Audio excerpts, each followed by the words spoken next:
Welcome students. Today we are going to discuss about hardware descriptive language where the combinational and sequential circuits will be discussed in our coming slides. In my last video lectures where we have discussed about the other two modelings, that is data flow modeling and behavioral modeling of the half adder circuit, here we are going to discuss about the structural modeling of half adder circuit.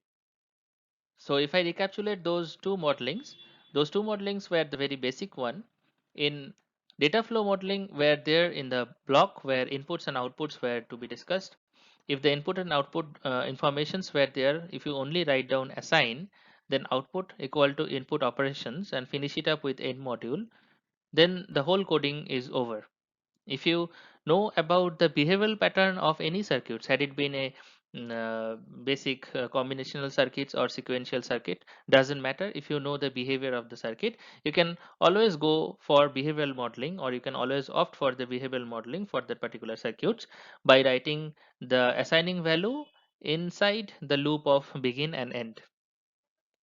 Similarly, here in structural modeling, today we are going to discuss about the half adder circuit. So before any kind of modeling, let me tell you one thing, what is structural modeling. If any designer doesn't have any idea about the data flow, or if any designer doesn't have any idea about the behavioral pattern, then the designer must opt for structural modeling where the structural informations will be there in by connecting different wires in that particular circuit, and the circuit has to be a complex one where the behavioral pattern of individual blocks or individual basic elements cannot be possible to be understood by any designer. Then the designer must opt for structure modeling. Now, if this kind of complex circuits is appears to us, then if you want to design it, then we must opt for structural where individual structures first identified and first need to be designed. Like here in half adder circuit, we all know what is the circuit diagram of the half adder, where if the half adder circuit inputs are A and B, let us assume, then the output it has to be sum and carry, right? Now, if it is a two input half adder circuit, then what are the gates are required that we need to understand first. First is XOR gate and second is AND gate. So that XOR gate, basic XOR gate, we all know what does it look like and how does it look like. So we need to program it as I have mentioned in this particular slide in black colors. Black colors, why I have mentioned categorically is to show you that these are the individual basic blocks. It can be designed very simply, easily done by using data flow modeling. So here what I have written is module XOR XOR, but better it has to be if it can be written as a variable name like my XOR or your name and then underscore XOR, and in bracket you can identify the inputs and outputs. So I have already discussed this thing in my previous video lectures where using data flow modeling simply you can design these basic gates XOR and AND. So once this XOR and AND is done, then what you can do is that what I have mentioned here categorically in red color, this is the main important circuit. So here I have mentioned module HA underscore STR.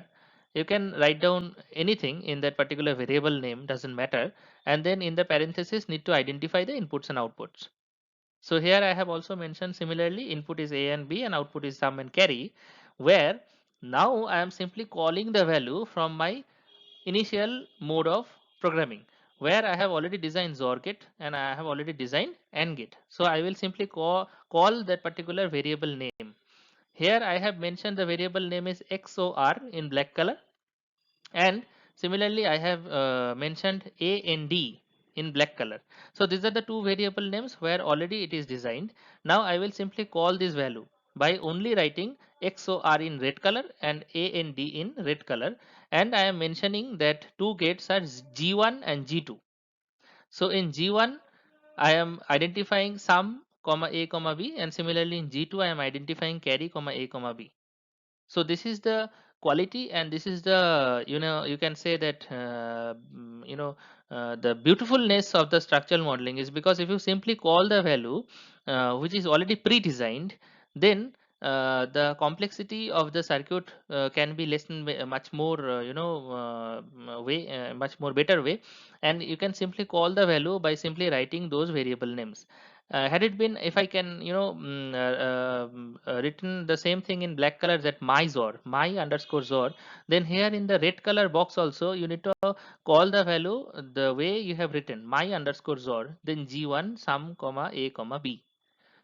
So this is the way we are actually emphasizing call by reference, what you have already studied in the basics of C. Here also the same concept is to be taken care of. And then finally I need to write down end module and then finish it up the module. So this is the basic way of structural modeling of a half-adder circuit. Similarly, in coming video lectures, I will show you there are many other circuits, complex circuits are also available. We will always go for structure modeling if we do not have any idea about the behavioral pattern of any type of gates. Okay, so I hope this video suits you very well, and this will help you in coming days by designing on your own, if it is a full adder or if it is a decoder, encoder, any type of circuits you have already studied, because prerequisites are digital electronics. If you are done with the digital electronics, then you will have an idea how does it look like the gates, and then you can easily structure those designing ideas, and you can use these codes to design by using structural modeling. Thank you.